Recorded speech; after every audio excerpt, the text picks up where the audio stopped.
बीतिया जगड़ बीतिया कला चित्र बोलिया दी राती कुंडी खड़की बुआ किदों खोल लिया माली दा कम पानी देना पर मशका पावे तो मालिक दा कम फल फुलाना लावे या ना लावे। चांदनी चांद से होती है सितारों से नहीं, एक खांसी मूंगफली से होती है छुआरों से नहीं। ए छावे उते छावा तो मैं क्या हंगामा शो च आ गया तो जानू बाबा। तो आज ईद का तीसरा दिन है तो मेरा बहुत दिल कर रहा है कि मैं सवैयां आपको खिलाऊं, लेकिन क्या करूं, अंदर किचन में रखी थी बिल्ली खा गई है। तो तीसरा दिन है तो मैं आपके साथ पंजाबी में बात करूंगा, क्योंकि पंजाबी जड़ी है ये बाबा बुल्ले शाह की जुबान है, बाबा वारिस शाह की जुबान है, ये शाह हुसैन की जुबान है, मियाँ मोहम्मद बख्श साहब की जुबान है। तो मैं तुहाडे नाल पंजाबी च गल करांगा। तो अज ईद का तीजा दिहाड़ा है तो साडे नाल बड़े बड़े प्यारे सज्जन मित्र मौजूद ने। तो मैं क्या जरा असद साहब भी तुहानूं दसणगे कि कौन कौन आया है। आओ जरा असद साहब दसो जी। अस्सलाम वालेकुम, मैं हूं आपका अपना होस्ट असद हसन। और जैसे कि मकसूद भाई ने बताया कि आज ईद का तीसरा दिन और हमारे साथ ऐसे ऐसे मेहमान, ऐसे ऐसे जबरदस्त मेहमान। हाय हाय हाय सुभान अल्लाह की मिठा पाता तू। हाय हाय हाय, हाँ क्या दसो बात है। जल्दी करो, देर क्यों ला रहे थे। उससे पहले हम दोनों की तरफ से आप सबको ईद की बहुत बहुत मुबारक हो। और अब मैं बताता हूं कि मेरे बिल्कुल साथ बहुत टैलेंटेड और क्या कहूँ इनके बारे में, क्या ज़बरदस्त एक्टिंग करते हैं, one and only my friend Speedo Lal. Thank you. कैसी हैं आप? मैं ठीक हूँ, आप सुनाए कैसे? माशाल्लाह कौन सी क्रीम लगा रहे हैं? हो हाय वो मरने मुंह तो लाने वाली नहीं सी। ਉਹਨੇ ਨੇ ਤੁਹਾਨੂੰ ਕਰੀਮ ਦਿੱਤੀ ਸੀ, ਉਹਨਾਂ ਨੇ ਤੁਹਾਨੂੰ ਕਿਹਾ ਸੀ ਫੋੜੇ ਤੇ ਲਾਣੀ ਹੈ, ਮਾਂ ਸਦਕੇ ਜਾਵੇ ਮੂੰਹ ਤੇ ਲਾਉਂਦੇ ਰਹੇ ਜੇ। ਓਹੋ अच्छा, इसी के साथ साथ दूसरे गेस्ट में कहता हूँ आप बताएं हमारे साथ कौन है? ਸਾਡੇ ਨਾਲ ਮੈਂ ਕਿਹਾ ਨਾਜ਼ਰੀਨ ਬਹੁਤ ਹੀ ਸੋਹਣੀ, ਬਹੁਤ ਹੀ ਪਿਆਰੀ, ਬਹੁਤ ਮਿੱਠਾ ਗਾਣ ਵਾਲੀ, ਜਦੋਂ ਗਾਣਾ ਗਾਉਂਦੀ ਹੈ ਤੇ ਯਕੀਨ ਕਰੋ ਨੀਂਦ ਆ ਜਾਂਦੀ। ਮੇਰਾ ਮਤਲਬ ਹੈ ਉਹ ਸੁਰ ਅੰਦਰ ਉਤਰ ਜਾਂਦੇ ਨੇ ਬੰਦੇ ਦੇ, ਬੰਦਾ ਮਦੋਸ਼ ਹੋ ਜਾਂਦਾ ਹੈ। ਐਡੇ ਸੁਰਾਂ ਦੀ ਮਾਲਕ ਸਾਡੀ ਬਹੁਤ ਹੀ ਖੂਬਸੂਰਤ ਪਾਕਿਸਤਾਨ ਫਿਲਮ ਇੰਡਸਟਰੀ ਦੀ, ਟੀਵੀ ਦੀ, ਸਟੇਜ ਦੀ, ਬਲਕਿ ਮੈਂ ਕਿਹਾ ਥੀਏਟਰ ਦੀ, ਬਲਕਿ ਘਰ ਦੇ ਵਿੱਚ ਗਾਣ ਵਾਲੀ, ਯਾਨੀ ਮੇਰਾ ਮਤਲਬ ਹੈ ਅਨਮੋਲ ਫਾਤਮਾ ਸਾਡੇ ਨਾਲ ਨੇ। जी बहुत शुक्रिया जी, बहुत मेहरबानी मकसूद साहब और असद, बहुत शुक्रिया आज इनवाइट करने के लिए ईद के थर्ड डे। और क्या कहने हैं आपके, माशाल्लाह आप खुद इतने टैलेंटेड पर्सन है और सीनियर पर्सन है मेरे लिए, और मैं दिल से आपकी बहुत इज्जत करती हूँ मकसूद जी और असद जी आपकी। Thank you so much. माशाल्लाह क्या कहने सीनियर पर्सन किया, मैं डर गया, मैं क्या मेरी भीड़ बाहर डिग पई, मैं क्या मेरी विसाखी नाल आ वेख लई इन्हां ने। हाँ ये कहते सीनियर पर्सन, मैं कुब कढ़ के आया। हाँ हाँ सीनियर पर्सन, मैं खंग मारा तो तेरे कलाबाजियां खाना। क्या कहने नाले वेखो नाज़रीन ਅੱਜ ਕਿੱਡਾ ਸੁੰਦਰ ਦਿਨ ਹੈ ਈਦ ਦਾ ਤੀਜਾ ਦਿਹਾੜਾ। ਟਰੂ ਮਰੂ ਤੇ ਅੱਗੋਂ ਕੀ ਕਹਿੰਦੇ ਸੜੂ ਮਰੂ स्पीडो लाल ਮਰੋ ਵੀ। ਹਾਂ ਕਿਆ ਕਹਿੰਦੇ ਵੇਖੋ ਸਾਡੇ ਨਾਲ ਸਪੀਡੋ ਲਾਲ, ਇਧਰ ਥੋੜਾ ਜਿਹਾ ਲਾਲ ਤੇ ਉਧਰ ਵੇਖੋ ਝੂਲੇ ਲਾਲ। ਹਾਏ ਕਿਆ कहने ਮਾਸ਼ਾਅੱਲਾ ਅਨਮੋਲ ਫਾਤਮਾ ਸਾਹਿਬ ਤੇ ਮਿਸਰੀ ਹਸੀਨਾ ਲੱਗ ਰਹੇ ਨੇ। ਹਾਏ ਹਾਏ ਕਿਆ कहने ਸੁਭਾਨ ਅੱਲਾ, ਵਾਹ ਰੇ ਵਾਹ। मुझसे भी बात कर लें कि कवालां को एक दूजे दी तारीफा करते रहना है। नहीं मैं ਤੁਹਾਡੇ ਤੇ ਛੱਟਾ ਕਰਾਉਣ ਲੱਗਾ, ਕੀ ਹੋਇਆ ਜੇ? ਨੋਟਾਂ ਦਾ ਛੱਟਾ, ਸਾਦਾ ਛੱਟਾ ਨਹੀਂ। नहीं मेरा मतलब अच्छा ਤੁਸੀਂ ਇਹ ਦੱਸੋ ਤੁਹਾਡੀ ਜਿਹੜੀ नहीं तो आप लड़की को देख के मेरी तरफ क्यों नहीं देख रहे? ਦਿਲ ਵੀ ਵੇਖਣ ਡਿਆ, ਮੈਨੂੰ ਕਦੋਂ ਕੁਕਰੇ ਆ ਗਏ ਨੇ ਤੁਹਾਡੇ ਵੱਲ ਵੇਖਣ ਲੱਗਾ ਕਿ ਘੂਰੀਆ ਪਾਣ ਨਹੀਂ ਮਰੇ। मैंने फोन नहीं अटेंड करना है। ਇਹ ਤੇਰੇ ਵਰਗੀ ਕੁੜੀ ਹੁੰਦੀ ਜਿਹੜੀ ਚਾਰ ਦੀ ਬਾੜੀ ਤੋਂ ਲੜਨ ਲੱਗ ਪੈਂਦੀ। ਗੱਲ ਵੀ ਸੁਣ ਲੈ ਕਿ ਤੇਰੇ ਵਾਲੀ ਆਣ ਲੱਗਾ ਅੜੀਏ, ਕੀ ਹੋ ਗਿਆ? ਅੱਛਾ ਇਹ ਦੱਸ ਮੈਨੂੰ। नहीं नहीं सिम मेरी ਜਿਹੜੀ ਇਹ ਡੁਪਲੀਕੇਟ ਹੈਗੀ, डबल सिम है। ਡਬਲ ਸਿਮ ਹੈ ਨਾ। ਹਾਂ ਮਾਸਦ ਕੇ ਜਾਵੇ ਤੁਹਾਨੂੰ ਤਾਂ ਵੱਡਾ ਟਾਵਰ ਪਸੰਦ ਹੈ ਨਾ ਸਿਮ ਦੀ ਗੱਲ। फैंटास्टिक हो गया, गुड हो गया। देखो ना मदीना टावर च बैठे जे, कमाल हो गया। अच्छा ये दसो कि जिंदगी च तुसी बनना की चाहते सो तो बन की गए? Just like love is life, I will start from ਤੁਹਾਨੂੰ ਇੰਗਲਿਸ਼ ਆਉਂਦੀ ਹੈ?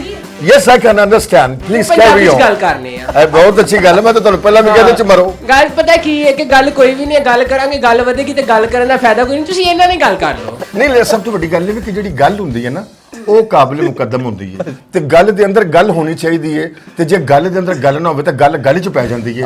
ਸਭ ਤੋਂ ਵੱਡੀ ਗੱਲ ਹੈ ਗੱਲਾਂ ਗੋਰੀਆਂ ਤੇ ਵਿੱਚ ਟੋਏ ਸੀ ਮਰ ਗਏ ਓਏ ਓਏ। ਤੇ ਸੁਭਾਨ ਅੱਲਾਹ ਜਿਹੜੀ ਤੁਹਾਡੀ ਗੱਲ ਹੈ ਇਹ ਐਸੀ ਗੱਲ ਹੈ ਕਿ ਇਹ ਸੋਚਣ ਵਾਲੀ ਗੱਲ ਹੈ, ਤੇ ਵੈਸੇ ਆਪਸ ਦੀ ਗੱਲ ਹੈ। ਇਹ ਕਿਹੜੀ ਗੱਲ ਹੈ? ਇਹ ਗੱਲਾਂ ਚੋਂ ਗੱਲ ਹੈ।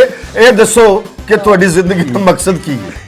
ਜਿੰਨੀਆਂ ਤੁਸੀਂ ਗੱਲਾਂ ਕਰਦੇ ਨੇ ਇਸ ਵਾਰ ਮੇਰਾ ਦਿਲ ਕਰਦਾ ਮੈਂ ਆਮੀਨ ਕਰਕੇ ਜਾ। मेरा जीन का कोई मकसद नहीं। ਤੁਹਾਡੀ ਜੀਣ ਦਾ ਮਕਸਦ ਹਾਲੇ ਨਹੀਂ ਤੁਹਾਡੇ ਤੇ ਗੱਲ ਕਰਨੇ ਆ।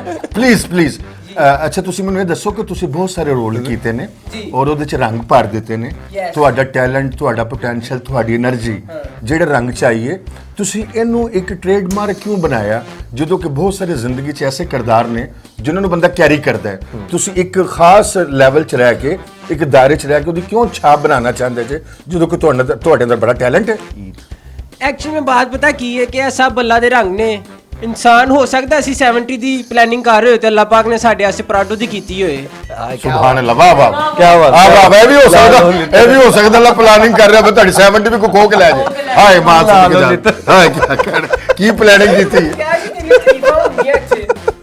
तरीफा क्या ਇਹੋ ਜਿਹਾ ਬੰਦਾ ਆਪਣੇ ਘਰ ਦੇ ਵਿੱਚ ਨਾ ਸਭ ਤੋਂ ਵੱਡੀ ਛਤਰੀ ਪਾਉਂਦਾ ਉਹ ਹੀ ਡਿੱਗ ਪੈਂਦੀ ਉੱਤੇ ਮਾਂ ਸਦਕੇ ਜਾਵੇ ਨਾ ਬੇਟਾ ਕਿਉਂ ਤੂੰ ਚਲੀ ਜਾਣਾ ਤੈਨੂੰ ਕਿਹੜਾ ਤਲਾਕ ਹੋ ਗਈ ਹੈ ਤੂੰ ਚਲੀ ਜਾਣਾ ਤੇਰਾ ਰਿਸ਼ਤਾ ਟੁੱਟ ਗਿਆ ਤੇਰੇ ਘਰ ਵਾਲੇ ਵਾਪਸ ਟੁਰ ਗਏ ਨੇ ਤੇਰੇ ਰਿਸ਼ਤੇ ਦੀਆਂ ਗੱਡੀਆਂ ਬੰਦ ਹੋ ਗਈਆਂ ਨੇ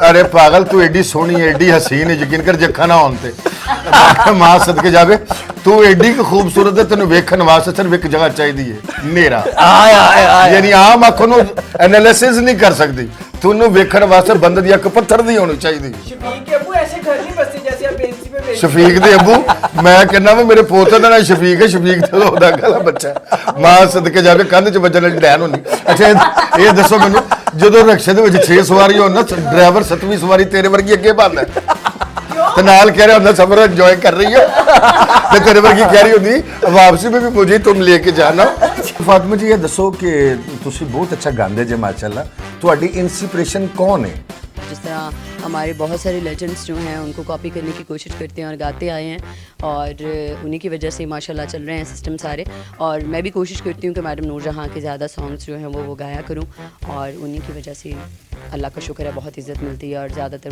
मैडम नूरजहाँ का तो इसी हवाले से मैं आप सबके लिए माशाल्लाह जबकि आपकी जो है माशाल्लाह इतनी सारी प्रोग्राम में बातें शातें चल रही हैं तो क्यों ना मैं आप लोगों को एक गाना सुना देती हूँ तो एंटरटेन करती हूँ आप सबके लिए सॉन्ग है मैडम नूरजहाँ का और आपको भी अच्छा लगेगा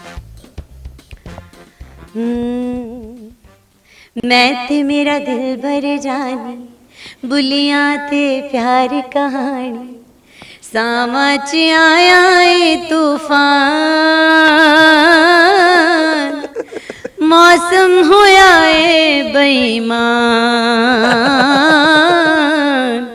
मैं ते मेरा दिल भर जानी बुलियां ते प्यार कहानी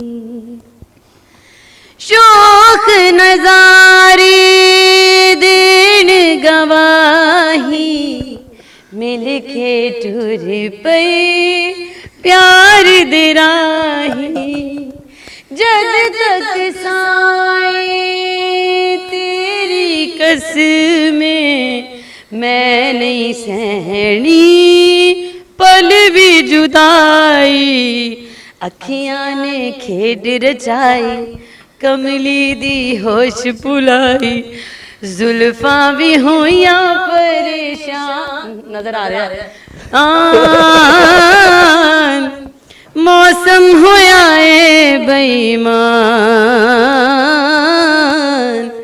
मैं ते मेरा दिल भर जानी बुलियां ते प्यार कहानी वाह वाह वाह क्या कहने बहुत आला ਅੱਲਾਹ ਤਾਲਾ ਤੁਹਾਨੂੰ ਸਲਾਮਤੀ ਦੇਵੇ ਤੇ ਮੈਂ ਸਾਰੇ ਸੱਜਣਾ ਮਿੱਤਰਾਂ ਨੂੰ ਕਹਾਂਗਾ ਕਿ ਤੁਸੀਂ ਇਸ ਪ੍ਰੋਗਰਾਮ ਨੂੰ ਲਾਈਕ ਵੀ ਕਰੋ ਸਬਸਕ੍ਰਾਈਬ ਵੀ ਕਰੋ ਤੇ ਸ਼ੇਅਰ ਵੀ ਕਰੋ ਜਿਉਂਦੇ ਵਸਦੇ ਰਹੋ ਤੇ ਰੱਬ ਦੀ ਜ਼ਾਤ ਖੁਸ਼ੀਆਂ ਦੇ ਇਹ ਢੇਰ ਸਾਰੇ ਮੌਕੇ ਤੁਹਾਡੀ ਜ਼ਿੰਦਗੀ 'ਚ ਲੈ ਕੇ ਆਵੇ ਆਪਣਾ ਤੇ ਆਪਣੇ ਨਾਲ ਰਹਿਣ ਵਾਲਿਆਂ ਦਾ ਸਭ ਦਾ ਖਿਆਲ ਕਰਨਾ ਪਿਆਰ ਵੰਡਣਾ और प्यार दे नाल ही इस दुनिया को खूबसूरत बनाना अल्लाह की ज़ात तुहानू सब नू सलामत रखे हसदे वसदे रहो तो जान तो पहला एक प्यारा जिहा नारा पाक धरती वास्ते पाकिस्तान जिंदाबाद।